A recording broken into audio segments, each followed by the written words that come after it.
Today we are going to talk about a topic which is really a nightmare to all the obstetricians. They must have suffered with this sort of complication once in their career of obstetrics.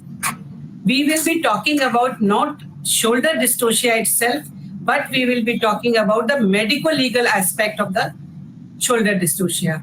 So, to come with the second slide, shoulder dystocia as per RCOG Green Top Guideline 2012, defined as vaginal delivery that requires additional obstetric maneuvers to deliver the fetus after the head has been delivered and genital traction has failed. Now we have delivered the fetus and we are finding that now the body is not being delivered in spite of our genital traction. Incidence in vaginal delivery is 0.58 to 0.7. Shoulder dystocia, among the intrapartum events that constitute the real bona fide emergencies, shoulder dystocia stands out. This obstetric emergency leads to litigation because of serious fetal or maternal injury. Now, what are the neonatal injuries? We all know that most common are the brachial plexus injury and clavicular fractures.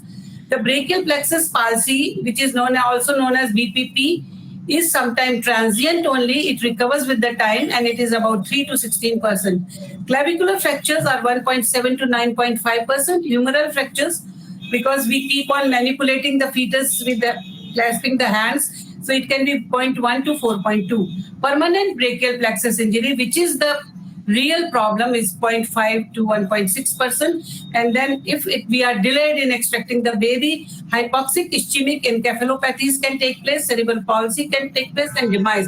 Ultimately, the worst can happen. Now, maternal injuries, PPH, hemorrhage, 3rd or 4th degree perineal lacerations, cervical tears, uterine rupture, and lateral cutaneous neuropathies also.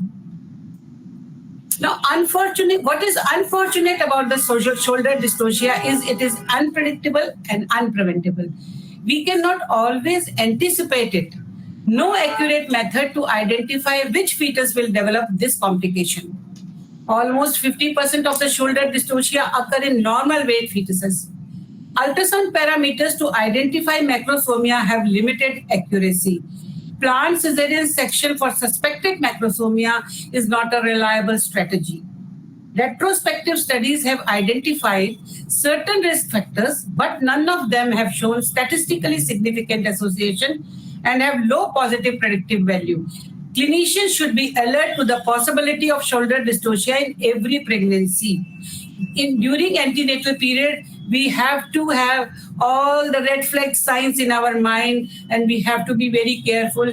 We have to prepare our team for the worst, prepared for the worst.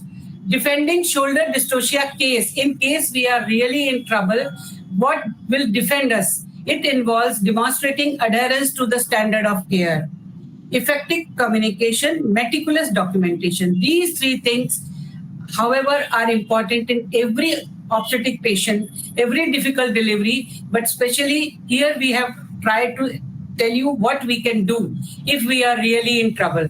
We have to demonstrate that we are adhering to the standard of care, effective communication and meticulous documentation. What is standard of care here? Identify antepartum risk factors. So while we are doing an antenatal checkup of our patient, we should, as we have now been told, that we have to do universal OGTT in our patient in every trimester. So we are doing it and we should be alert by the readings. Identify the red flag risk factors and write them on the antenatal card. And prepare your team also. Discuss them in OPD with patient as well. We have to discuss. This is what is very important. The communication. Discuss them in OPD with patient. Obtain informed consent for vaginal delivery of a patient with risk factors for shoulder dystocia. After explaining everything to the patient, we have to document it. Now, what are the antepartum risk factors? However, we have already said we cannot anticipate it very correctly, but still some antepartum risk factors we have to keep in mind. History of shoulder dystocia, recurrence is up to 25%.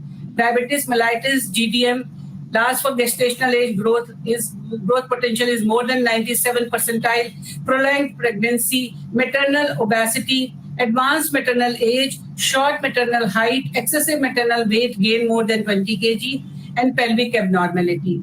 I know everybody knows it, but still it happens in sometimes without any antepartum warning to us. GDM and macrosomia. Predictability increases somewhat when both maternal GDM and fetal macrosomia complicate pregnancy. Probability of shoulder dystocia is higher in GDM women than non-GDM women for same fetal weight. Now, our government of India has given us some guidelines for GDM in 2024, which are the latest guidelines. In Indian setup, expected fetal weight of more than 4 kg or 3.45 kg in diabetes mellitus mother is an indication for elective cesarean at 39 weeks in case feto-pelvic disproportion is suspected. Previous history of macrosomic baby with poor obstetrical outcome or difficult delivery is an indication for elective cesarean in suspected macrosomia. This is the guideline given by the Government of India, which can be shown to the patient while we are communicating with the patient, or we can tell them that these are the guidelines now. Be vigilant for intrapartum risk factors, which are abnormal progression of labor, prolonged second stage of labor, instrumental delivery, use of oxytocin, and rapid delivery. Prompt recognition and management. Identify the problem promptly by clinical signs. Follow standard unit protocols. Utilize standard maneuvers. Avoid harmful practices of fundal pressure or excessive lateral or downward traction. Give or extend episiotomy to have space for maneuvers. Don't think that episiotomy is going to give you more space for the baby to deliver, because basically it is a bony problem. It doesn't relieve shoulder impaction. Shoulder impaction is a bony problem. Record start time and time between maneuvers. So one of your team member is there to help you to record all the maneuvers you have used and how much time you have used those maneuvers. A maneuver should be abandoned if it is not effective after 30 seconds of application. I'll be showing you a form of RCOG where you will find that how you have to write down all the maneuvers you have applied. Consider cesarean early. Action plan is what counts in court. It is imperative that all delivery units should have a well-developed shoulder dystocia plan of action that enables an instant and orderly response. Obstetricians should know and be able to use certain maneuvers to relieve shoulder dystocia. Obstetrician should keep herself updated with regular simulation drills to tackle this emergency as and when it occurs. And we should keep on improving our skill always. Now, this is one of the mnemonics when you are managing a shoulder dystocia. This is helper mnemonic. Call for help.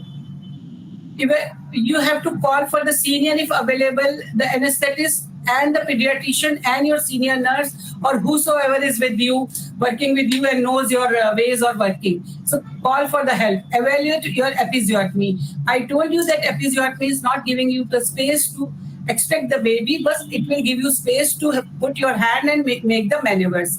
Now, the first maneuver is the legs, Mac-Roberts maneuver. Here, both the legs are hyperextended on the abdomen of the patient so that the pelvis is tilted and gives space. Then suprapubic pressure. Enter rotational maneuvers, remove the posterior arm and roll the patient to her hands and knees on all the fours. Now, this is the RCOG documentation form. However, the font is very small, but it is a complete form. If we have this form and we had the problem of shoulder dystocia, we can fill this form. This will save us in the court of law if we are unfortunate to go there. Effective communication and collaboration. This is the second point. I will tell you a very famous Montgomery landmark case.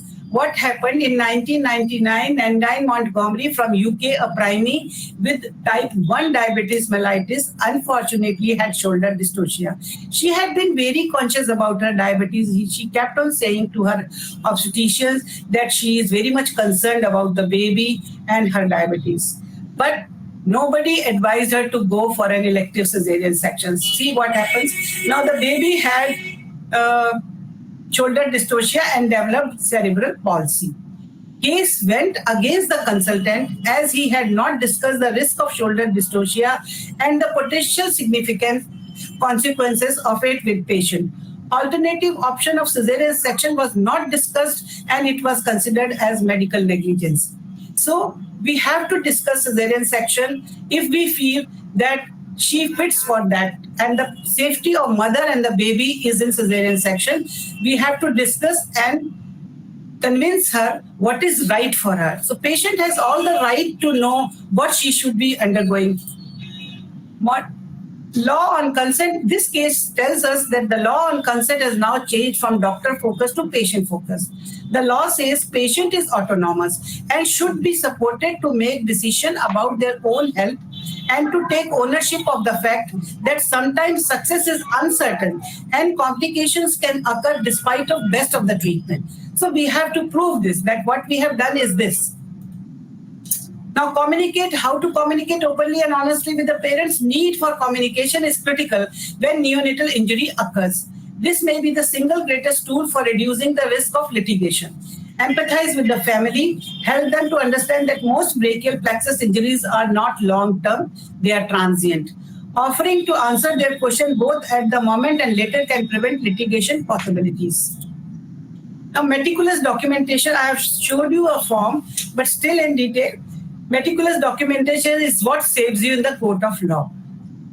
Detailed record keeping, thoroughly document all events with the time, maneuvers used, patient's response and complication if any. One of our assistants should do that part of writing. Standard documentation, use standard protocol for consistency or completeness. Avoid contradiction. Ensure documentation from all healthcare providers is consistent and does not contradict each other, especially about pediatrician, the time and the maneuvers. The whole team should have no contradictory statements. This is one another case which I took from the internet. This is Deepa Prashant versus Dr. Raj Lakshmi Rao case. This was a case in Bangalore District Court in April 2020. 3 complainants were there: Deepa Prashant, the mother, her husband, and the newborn. These 3 were putting case against Dr. Deepa Prashant. Dr. Raj Lakshmi. Dr. Raj Lakshmi was accused of applying excess force during the application of forceps and pulling out the baby, which led to Erb's palsy, brachial plexus palsy. In this case, judgment went in favor of the doctor because of proper documentation of course of events and the measures taken. So this all depends upon how do we put our documents and how do we do our manuals. So our take-home message here is shoulder dystocia is an unpredictable emergency. Be vigilant for it in each delivery. Keep yourself updated with stimulation drills at least annually. Each obstetric unit to have a standard protocol for this emergency. Be aware of antenatal risk factors and discuss them with patient in antenatal period. Meticulous and standardized documentation is must for good defense. You must be able to demonstrate from your records years after delivery. When you are in the court after so many years of your this delivery, you should know what you have written. You should write your documents in a manner so that you yourself can save yourself. Made appropriate prenatal judgments and were aware of risk factors. You should have taken the prenatal judgments in your documentation away, and you know that you were aware of the risk factors. You have informed the mother of such risk factors antenatally also when they were significant. Provided proper obstetric care, documented in the medical record that what you were doing and did it correctly. So when we were called in the court of law and we are supposed to give our part of the statement, then our record should be in such a manner that all these things prove there. Thank you, and madam and other specialists can now put their